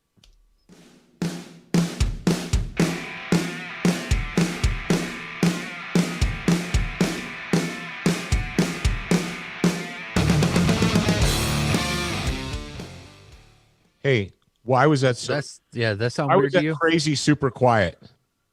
It sounded fine on my end. That was weird. Hey, what about you guys listening live? Jared, did it sound super quiet to you? Yep. It was super quiet to me too. I think it might have been a Zoom thing. James. Oh, Ryan said it was good. James Shields said sound keeps going full robot. Lost video. Josh said it's good. So it must be just on our end.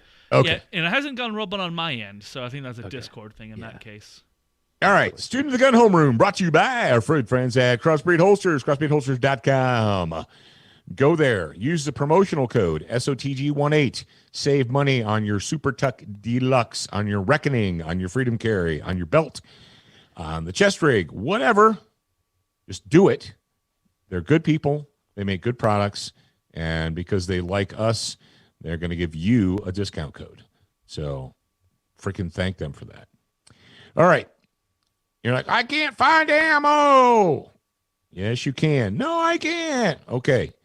Well, first of all, if you're one of those people out there in my audience who did not pay attention for the last 2 years when I was telling you to buy ammo and fill it. Remember when we did the ammo can challenge, Jared? Mm-hmm. Yep. And I said, take an empty ammo can and every payday, get 50 or 100 rounds, dump them in the can, and before you know it, you'll have a full can of ammo for practice and training. We've been doing this stuff for years, and yet there's still people out there like, hey, man, I can't find practice ammo. What's your suggestion?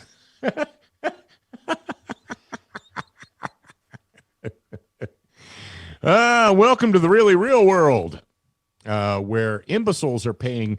I saw the other day, Jared, someone was selling a 500 round case of 9mm ball, and it was the equivalent of 78 cents a shot for 9mm ball ammo. Whoa. That same website had 5.5. It was 223 ball for 65 cents a shot. So freaking 9 ball was more expensive than 223. Wow. And 223 should not be 65 cents a shot. It should be 30. But those days are gone because thank you, Democrat Party. Are you angry about the ammo prices? You are? You should be angry at big media, big tech, and the Democrat Party for creating this situation. It wasn't an accident. It didn't just happen. This wasn't just a happenstance that no one could have predicted and seen coming. This was purposeful. It was deliberate. Your neighbors are all running around in a panic because the media, big tech, and the Democrats have caused it. So, step one, if you're angry about that, you need to be angry at the right people. All right, step two, there are things you can do. Now, recoil is recoil. You can't fake recoil, right? You can't fake recoil. But everything else with a gun, when it comes to mechanics, you can do in dry practice, okay? You can learn to run the machine through dry practice. Now, you can't learn to manage recoil through dry practice. You can't do follow-up shots through dry practice. I get that. I understand. But the fact is about 75% of gun handling is mechanics. It's either getting it out of the holster, taking the safeties off, pressing the trigger, or flipping the safety lever, mounting it in your shoulder, pressing the trigger, whatever. At least 75% of gun handling is basic mechanics and understanding the mechanics. And you can do that through dry practice. Now, caveat, asterisk, if you've never had any actual real training with an actual instructor, another human, don't tell me that my grandpa taught me how to shoot when I was 5 years old, and I know what I'm doing. I'm not. Stop. If an objective human hasn't stood next to you and watched you do that, you haven't had real training. You say, how does that matter with dry practice? If you dry practice wrong, you will ingrain terrible, bad physical habits into your body. That's why a lot of instructors don't like dry practice. Because people just just point the gun at the wall and snap, snap, snap, snap, snap, snap, snap, snap, snap. No. So step one, you're like, I can't find ammo. I can't find this. I can't find that. All right. Step one, get some freaking training. You're like, well, I can't take training because I don't have ammo. All right, if you have zero ammo, if you have none, I don't even know what to say to you. If you're going to spend a bunch of money, the ammo's still out there. Like these cases of 9mm, like a case of 1,000 rounds for $699, it's there. You can buy it. You're spending, that's like buying a 2010 Chevy truck for $50,000. It's like, it's there. You can buy it if you have the money. So you need actual real training. Jared, this weekend, I had the guys out there, and I called an audible. I said, you know what? How many of you guys have solid experience running an AK? And one guy's like, I own one, but I don't shoot it that much. And the other two guys are like, basically, I have no experience shooting AKs other than like my buddy let me shoot a mag out of his one time. Like, okay, we'll call that very little. So on day one, I took him out and we spent about, an hour or so working with the guns without firing a shot. Maybe not 1 hour, maybe a half hour, 45 minutes. Before we fired one single shot, I made sure that they were spun up on how to work the controls, take the safety lever off, insert the magazine. If you got an AR or a pistol and that's all you have, and you're like, well, I don't want to put a mag in a gun. I'm not stupid. Like, okay, here's an AK. Put the mag in. And then you fold your arms and you watch them. And then 3 minutes later, after they've tried to put it in 10 times, you're like, okay, this is how we do it. It's a different animal. And then after we worked on dry practice and mechanics and fundamentals, I had them shoot the target one shot each time. And so that first day, we spent a few hours on the range, and each guy went through about maybe not quite 100 rounds, maybe 75. You're like, well, that's not very good training. No, you can do it. You can do it. You just need to do it purposefully and deliberately and understand the reasoning behind it. So my point for today's homeroom is you can get training in. You can get valuable practice in, even if you don't want to spend a lot of money. And then, of course, you can use other things like air guns, pellet guns, BB guns, and so forth. I wrote a whole article about airsoft training during the ammo shortage, and the link is in the show notes today. So that may be an option. You're like, well, I like to shoot, though. I like to launch projectiles. Like, I get you. I like it, too. And maybe one of the ways to do that is get a CO2-powered air gun, airsoft gun, and shoot them plastic BBs. The plastic BBs are like $20 for 1,000 or something like that, or $20 for 5,000. They're basically a fraction of a penny per shot. The main cost of those is buying the CO2 powerlets, the little CO2 cartridges. That's your primary. After you buy the gun, your main cost is, because you buy one of those jugs of airsoft BBs and it'll last you for years. I mean, I'm thinking it will. I don't know how fast or often you shoot. You can only shoot so many, and the CO2 cartridge goes out, and you got to replace it. So, yeah. There you go, man. Don't stop practicing. Don't stop training just because ammo is expensive and hard to find. All right. I did notice something the other day, Jared. I went into the hardware store here in town, and they had 9mm, but they had a little handwritten paper sign on the shelf that said 2 boxes per customer. Yeah, we had at one of the ranges that I go to here, they were distributing, you could buy ammo, but they gave it to you in a plastic baggie. In a Ziploc sandwich bag, yeah. Here you go.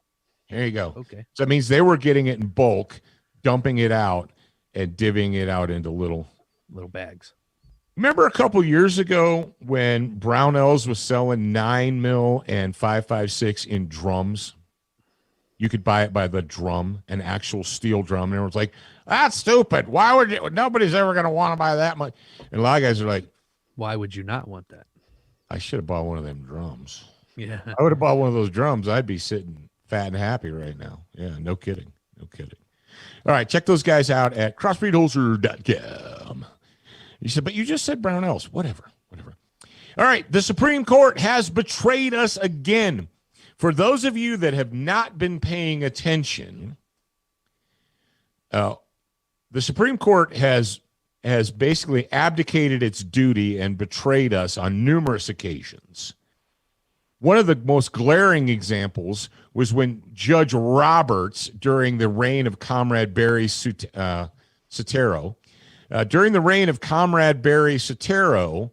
when they decided, when the Senate and the Congress and the King Barry, decided to order all Americans to purchase health care and to punish Americans who didn't purchase health care.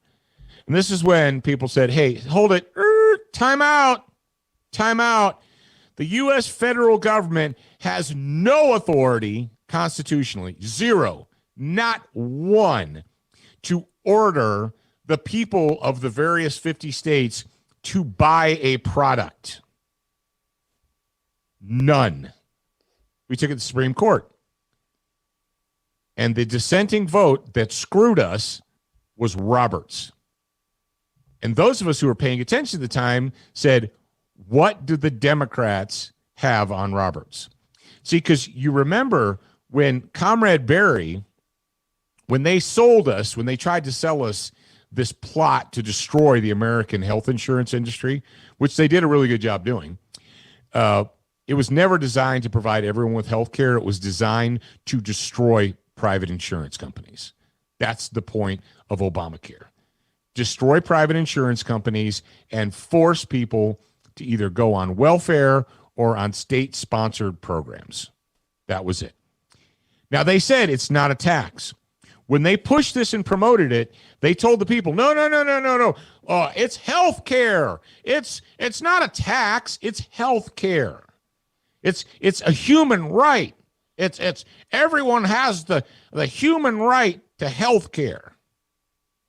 All right. So then it goes, we kick it over to the Supreme Court, and the Supreme Court says, Roberts is like, well, yeah, they can because it's a tax, and the government has the authority to tax. What? But I thought it wasn't a tax. Well, it depends on what we're doing today. Depends on who you ask. Roberts betrayed us during Obamacare. And all of us in the conservative audience and the Republicans are like, he was supposed to be a conservative judge, but somebody in Washington got to him. I don't know what, but they own him. Okay, the Washington insiders, the elitists, the ruling class owns Roberts. They have something on him to control him. Because he went from, like, early on in his career being considered a strong constitutionalist, a conservative, and so forth, to being a complete and total traitor. What do they have on this guy? Did he take one too many trips to Epstein's Island? I don't know. But they've got something on him. And we've got a piece of audio. I saw this morning, and this is this comes from the floor of the House. It's from C-SPAN. You guys know what C-SPAN is? Mm-hmm. C-SPAN is the constant, nonstop recording or basically it's a live feed from the House. Of what's actually going on. Of what's going on. So we've got a rep gets up, and he basically exposes a report from what went on when the justices decided to betray us, to abdicate their duty and just throw America under the bus. I want you guys to listen to this, and then we're going to go into George Mason and the Declaration of Rights, and we're going to compare that. That talks it was written by someone who's a current staffer for one of the Supreme Court justices. And this, I'll just describe the report to you that I read, and you can make of it what you will. He said that the justices, as they always do, went into a closed room to discuss, cases they're taking or do debate. There's no phones, no computers, no nothing. No one else is in the room except for the 9 justices. It's typically very civil. They usually don't hear any sound. They just debate what they're doing. But when the Texas case was brought up, he said he heard screaming through the walls as Justice Roberts and the other liberal justices were insisting that this case not be taken up. And the reason, the words that were heard through the wall when Justice Thomas and Justice Alito were citing Bush versus Gore from John Roberts were, I don't give a about that case. I don't want to hear about it. At that time, we didn't have riots. So what he was saying was that he was afraid of what would happen if they did the right thing. And I'm sorry, but that is moral cowardice. And we in the SREC, I'm an SREC member, we put those words in very specifically because the charge of the Supreme Court is to ultimately be our final arbitrator, our final line of defense for right and wrong. And they did not do their duty. So I think we should leave these words in because I want to send a strong message to them. Thank you. All right. Is there any you guys discussion on the amendment? This is not, and this is all over the place. And like I said, I'm waiting for the big tech fascists to silence it or say, oh, well, that might have happened, but there's no context there. Our fact checkers have determined that this is partially false. Roberts is a traitor. Can we get that through our heads? Stop telling me that we're going to appeal to the courts to get our nation back. Stop saying that. If you're one of those guys out there, you're like, well, don't you worry, that'll never pass because we're going to sue. We've got smart attorneys on our side and we're going to sue. How? To whom? The elitist, the ruling class in Washington owns Roberts. He's a traitor and a coward. And there's a few other traitors and cowards on the Supreme Court. So what do we do, America? Those people are supposed to be the most honorable people in the country, supposedly. They're supposed to rule based on, not on emotion, but on actual factual law. So we've been bullied in this country. We've been bullied into just accepting fraud, lies, deceit, massive fraud, massive lies. We've been bullied by BLM and Antifa and the other Democrats. The Democrat Party has effectively bullied us into, they're trying to bully us into accepting a fraudulent president. A person who did not earn the seat. Well, but you have to, because if you don't, we'll burn the country down. That's how you want to live. That's the country you want to raise your kids and grandkids. You want your grandchildren to be raised in a country that has been bullied into submission by thugs. Let's go ahead and talk about George Mason. Who's George Mason? George Mason he's one of the forgotten founding fathers. But George Mason is the brains behind the Bill of Rights. George Mason is the brains behind the Declaration of Independence. You're like, no, Paul, I did my history. It was Franklin and Jefferson and Adams. Those are the guys who did the Declaration, not George Mason. You're wrong. George Mason was a representative from the state of Virginia, the Commonwealth of Virginia. And on June 12th, 1776, the people of Virginia got a Virginia Declaration of Rights. You're like, June 12th? That was only a few weeks before July 4th. I wonder, where was Jefferson from? What Commonwealth? Who did he represent? The answer is Virginia. The Virginia Declaration of Rights, in the U.S. constitutional history, the Declaration of Rights of the citizens adopted by on June 12th, 1776, in Virginia. Let's go ahead and read some of them. The Virginia Declaration was largely a work of George Mason. All right, and it declared that all men are by nature equally free and independent and have certain inherent rights of which they cannot deprive themselves or their posterity. You guys know what posterity is, right? It means people that come after you, your kids, grandkids, great-grandkids, all that stuff. And so amongst these rights are the enjoyment of life and liberty with the means of acquiring and possessing property and pursuing and obtaining happiness and safety. You say, wow, that sounds almost like the Declaration of Independence. Yeah, because Jefferson borrowed very heavily from his friend George Mason. Yeah, but why would I pursue and try to obtain safety when somebody else can just give it to me? That's right. That's right. People don't have to pursue it. It's given to them by their masters in the state. They're commanded. All men are by nature equally free and independent and have certain inherent rights of which they cannot deprive themselves or their posterity.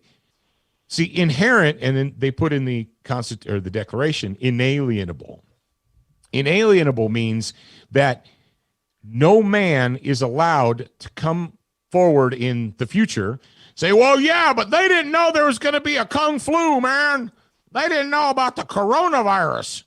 This horrible plague that kills 0.1% of all people it infects.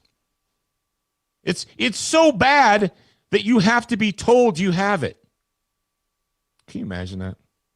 50 years ago, you're like, hey, we've got a smallpox outbreak. You have smallpox. No, I don't. Yeah, you do. I don't, though. But because no, we swabbed your nose and you have antibodies that could lead to the smallpox. Yeah, but I'm not actually sick.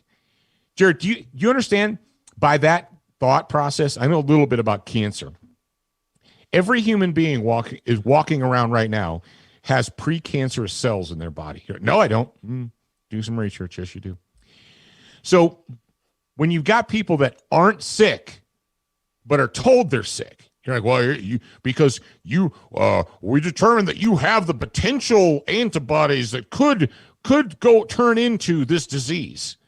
Yeah, but I'm not actually sick. Like, yeah, but could be. What we could do in America is say, well, everyone out there is a cancer patient, and cancer is a public health care crisis. You're like, well, what do you mean? Well, you have precancerous cells, and those cells in you could turn into cancer, but they're not. Well, yeah, but they could. So you're a cancer patient. No, I'm not. Well, you could be. Imagine a disease, if you will, that is so deadly that you have to be told you have it, and so deadly that you have to be forced at gunpoint to take a vaccine for her. Oh, there's more stories from the FDA that says that. Remember we talked yesterday, Jared, that the vaccine, they're telling people, well, even if you have it, you still have to social distance and wear a mask. Yeah, it's dumb. So the FDA is saying, well, it doesn't necessarily prevent, the vaccine won't prevent the contagiousness of it. And this is when you go, the what now? So you want me to take a vaccine, and then you're telling me that, well, just because you took it doesn't mean you're not contagious. So what's the point? What is it, Paul, what does this have to do with rights? Everything. As a citizen of the United States of America, you have certain inalienable rights, and these cannot be arbitrarily taken away from you because there's a crisis. George Mason, I was doing a little bit of reading about George Mason yesterday. George Mason did not sign the Declaration, and he didn't sign onto the Constitution. You're like, whoa, hang on. You said this guy's all about individual rights and liberty. Why didn't he sign onto the Constitution? Remember what I said about the Constitution? We talked about this before. The states, at the time, they're colonies and they became states, were very leery. Many of them were very leery because there was no Bill of Rights. George Mason is considered by historians to be the father of the Bill of Rights because he refused to endorse it. Even though he went to the Constitutional Convention, he strenuously opposed the adoption minus a Bill of Rights. And the Bill of Rights, I think it's 8 of the 10, were taken directly from Mason, from his writings. George Mason's one of these guys that you probably, you're like, I know Washington and Franklin. I have to know Franklin because he invented electricity. He didn't invent it, but whatever, he invented the bifocal and a lot of other things. You know all about these guys, but you may not know about George Mason. Ladies and gentlemen, one of the things, and this was interesting to me that I read, was that one of the main criticisms that Mason had about the Constitution as they were preparing to adopt it was the fact that it gave the Supreme Court too much power. What? You mean there was a founding father who 240 years ago said, whoa, pump the brakes, Jack. You can't give these men that much power. Because if you do, eventually it will be abused. You hear that sound?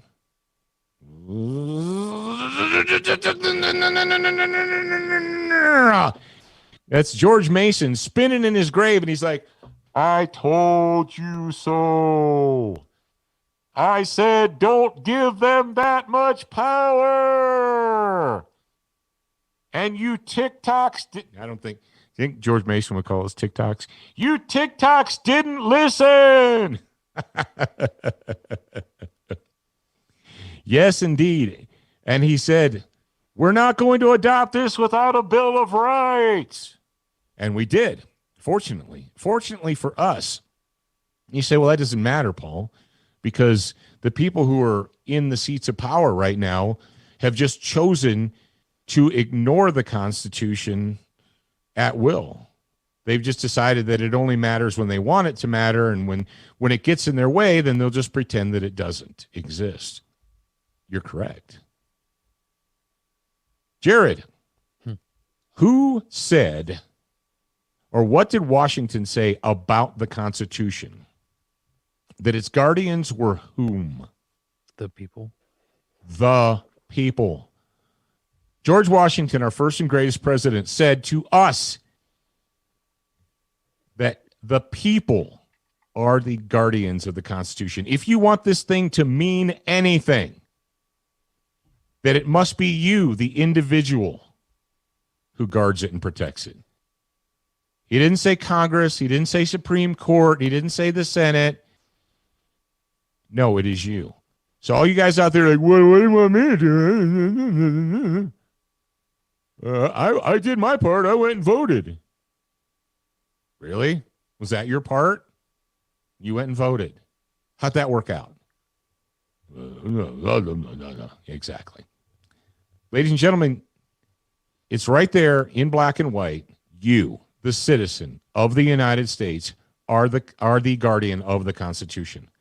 If you're going to wait for people in the state and the nation's capital to fix that for you, you're going to be waiting forever.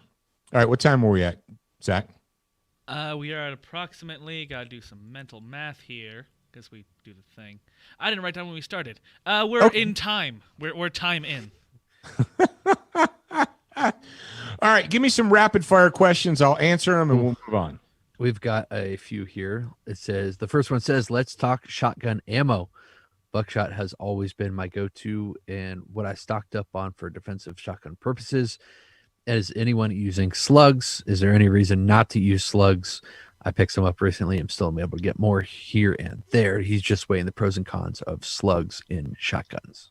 Oh, okay. That's a really super detailed, complex question. Slugs are great.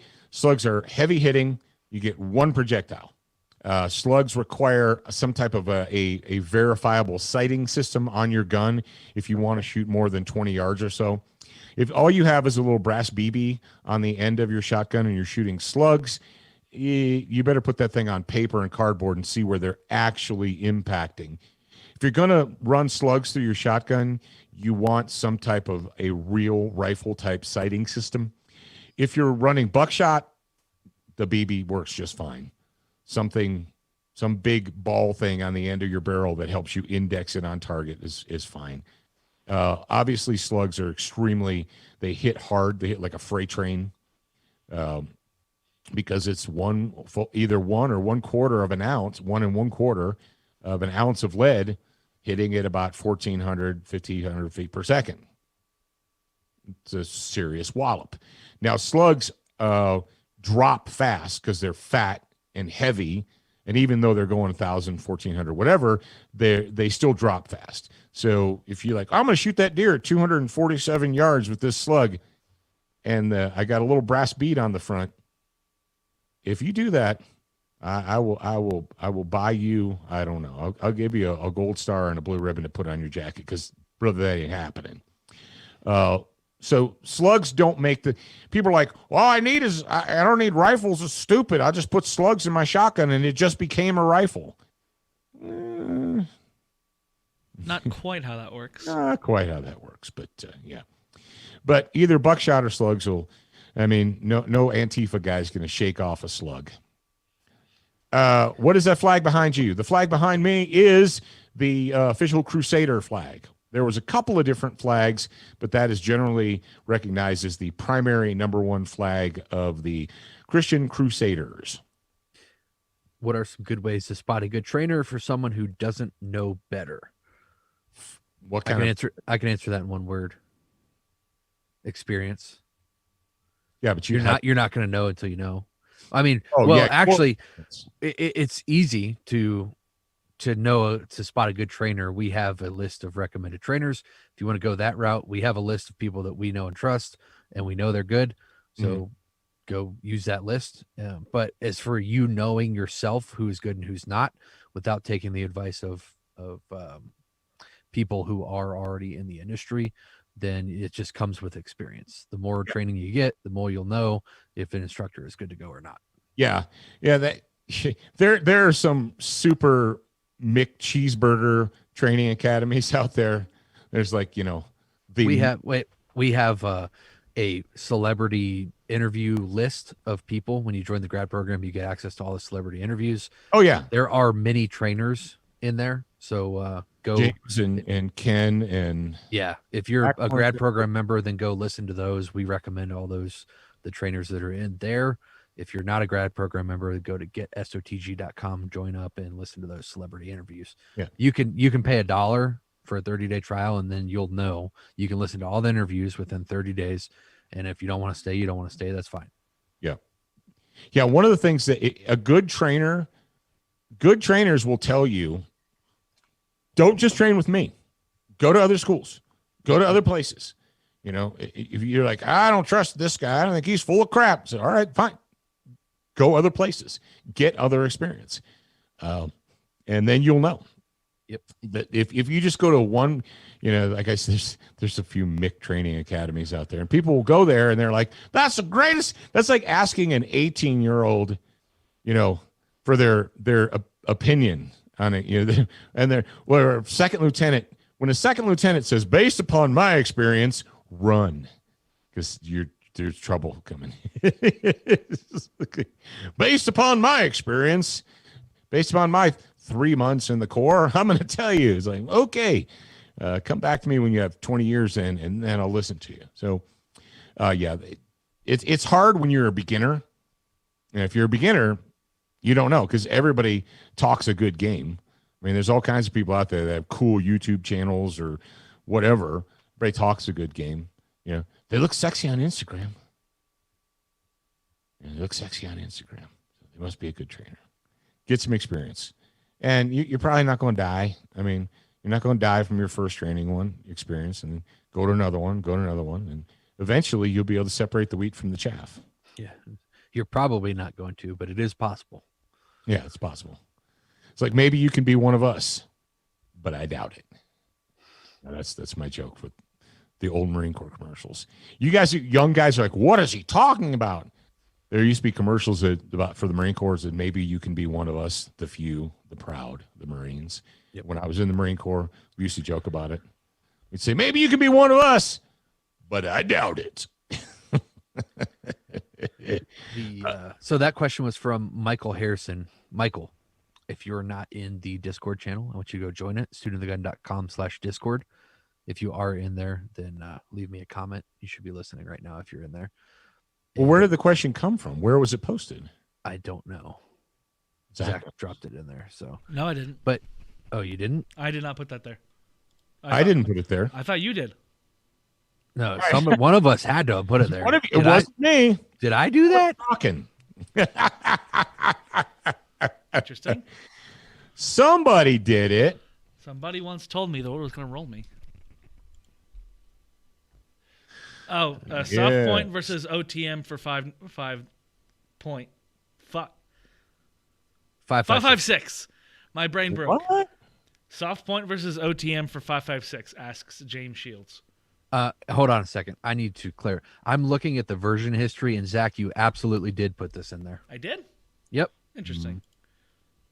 Anyway, Dad, answer the question. Oh, okay. What I'm thinking he's saying is lead, like a partially jacketed with a soft lead tip, OTM. And I'll tell you why, because as soft tip stuff gets moved around and loaded and stuff, the bullets will deform ever so slightly. So just use the BTH. We used to just call it BTHP, and then that term fell into disfavor. Like, no, it's not BTHP, it's OTM. Yeah, because that's what all the cool kids are saying. It's like HIT, man. It's not circuit training, it's HIT training. It's like, yeah, but isn't HIT training just circuit training? No, it's totally different. Because we can charge you more for HIT training. Yep. OTM is the way to go for if you're going to fight. If you're just like shoot prairie dogs or something, you got a bolt action rifle, you're going to shoot prairie dogs, doesn't matter. But if you're going to load it up into a self-loading rifle to shoot bad people, then go with the OTM BTHP MOUSE. That'd be it. And with that, That'd be it. All right. Cat in the Hat, and that be that. Bust a rhyme. Ladies and gentlemen, thank you for joining us for Wednesday's episode. Hope you appreciated it. Hope you enjoyed it. And if you'd like to join us tomorrow, well, great. Join the grad program, and we'll see you there. Until then, remember, you're a beginner once. You're a student for life. We appreciate your reviews. If you haven't left a review or updated yours recently, head on over to Facebook, iTunes, Stitcher, iHeartRadio, or your favorite podcast player to voice your opinion. Don't forget to join us at the Student Lounge, a place for like-minded individuals to learn, connect, and support each other. No chicanery will be tolerated. Remember to check studentofthegun.com daily for new, free content and giveaways. Watch, listen, read, shop, and connect at studentofthegun.com. Are you a social butterfly? Connect with us on Instagram, Facebook, and Twitter for new content each and every day at Student of the Gun. Watch Student of the Gun TV and videos from our trusted partners on Roku, Apple TV, Amazon Fire TV, Chromecast, and even AirPlay. Go to studentofthegun.com for direct links, and remember, you're a beginner once, a student for life.